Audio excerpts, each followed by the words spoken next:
नमस्कार दोस्तों। जब भी हम कोई डिग्री लेने जाते हैं या फिर डिग्री लेने के बाद हमारे मन में ये ख्याल आता है कि एक्चुअल में अब तो हमने डिग्री ले ली है या फिर हम डिग्री ले लेंगे तो उसके बाद कौन कौन सी जॉब हमें मिल सकती हैं इस डिग्री की मदद से। तो गाइज़, अगर आपने डीएलएड की डिग्री ले ली है या फिर आप डीएलएड करने जा रहे हैं तो आज के इस वीडियो को ज़रूर देखिएगा। आज के इस वीडियो में बताएंगे कि आपको कौन कौन से करियर अपॉर्चुनिटीज़ मिल सकते हैं आफ्टर डीएलएड या फिर बीटीसी। तो ये गाइज़, आप देख रहे हैं अलग क्लासेस और मैं हूँ अशोक सिंह। चलिए वीडियो को शुरू करते हैं। हमेशा अपडेट रहने के लिए सब्सक्राइब करें और फिर बेल आइकॉन पर क्लिक करें। गाइस, जब भी आप डीएलएड कर रहे हैं या फिर करने जा रहे हैं तो सबसे पहला विकल्प जो आपको मिलेगा डीएलएड करने के बाद वो मिलेगा प्राइमरी टीचर का विकल्प। यानी आप 1 से लेकर 5 तक के टीचर बन सकते हैं आफ्टर डीएलएड।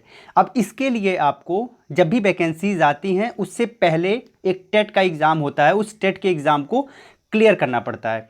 अब जो टेट का एग्ज़ाम होता है वो प्राइमरी के लिए भी होता है और जूनियर के लिए भी होता है। तो यहाँ पर प्राइमरी के लिए, प्राइमरी टीचर के लिए आपको प्राइमरी का टेट एग्ज़ाम क्लियर करना पड़ेगा। उसमें केवल पास करना मैटर करता है, न कि आपके पास टेट में कितना मार्क्स है। अभी वो मैटर नहीं कर रहा है, लेकिन फ्यूचर में हो सकता है कि टेट का मार्क्स मैटर करे। तो फाइनली आपको टेट क्वालिफाई कर लेना। अब जब आप एक बार टेट क्वालिफाई कर लिया, इसका मतलब ये है कि आप प्राइमरी के टीचर बनने के योग्य हो गए हो, आपके अंदर एलिजिबिलिटी हो गई है।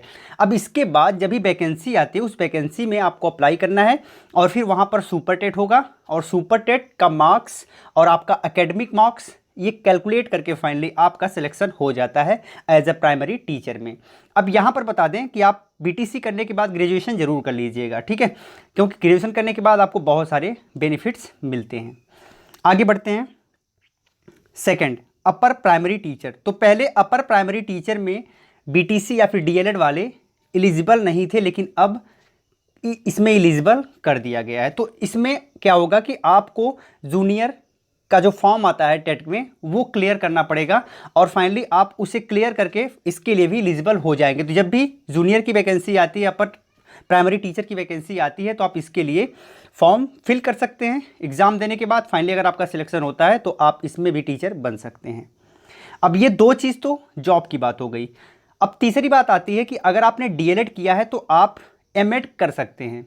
अब अगर आप एमएड करना चाहते हैं, एमएड का फुल फॉर्म होता है मास्टर ऑफ एजुकेशन। तो अगर आप हाईली एजुकेट होना चाहते हैं तो आप एमएड भी कर सकते हैं डीएलएड के बाद। और नेक्स्ट आता है बीएड। गाइस, अगर आप अपने क्षेत्र को बढ़ाना चाहते हैं, अपने क्षेत्र का विस्तार करना चाहते हैं और अपर लेवल के अगर आप टीचर बनना चाहते हैं तो आपको बीएड कर लेना चाहिए। डीएलएड के बाद जब आप बीएड करेंगे उसके बाद आप प्राइमरी से लेके 12 तक के टीचर बन सकते हैं। इवन अगर आप बीएड के बाद एमएड कर लेते हैं तो फाइनली आप प्रोफेसर भी बन सकते हैं। तो ये सारी अपॉर्चुनिटीज़ आपको डीएलएड करने के बाद मिल जाती हैं अगर आप थोड़ा सा आगे बढ़ के पढ़ाई करें तो। वैसे आप अगर संतुष्ट हैं प्राइमरी और अपर प्राइमरी तक तो डीएलएड आपके लिए पर्याप्त है, लेकिन इसके साथ आप ग्रेजुएशन जरूर कर लीजिए, उससे आप प्राइमरी और अपर प्राइमरी के लिए एलिजिबल हो जाएंगे। तो आपको ये वीडियो कैसी लगी ज़रूर बताइएगा कमेंट में लिखकर। साथ ही वीडियो अगर अच्छी लगी हो लाइक करिएगा, शेयर करिएगा। पहली बार अगर आप हमारे चैनल पर विजिट कर रहे हैं तो लाल लिखे सब्सक्राइब बटन पर क्लिक कर दीजिएगा और राइट साइड में एक घंटी दिखेगी उस पर भी क्लिक करके ऑल नोटिफिकेशन कर लीजिएगा। इससे फ्यूचर में हमारे वीडियोज़ के नोटिफिकेशन आपको सबसे पहले मिल पाएँ। बहुत बहुत धन्यवाद। जय हिंद।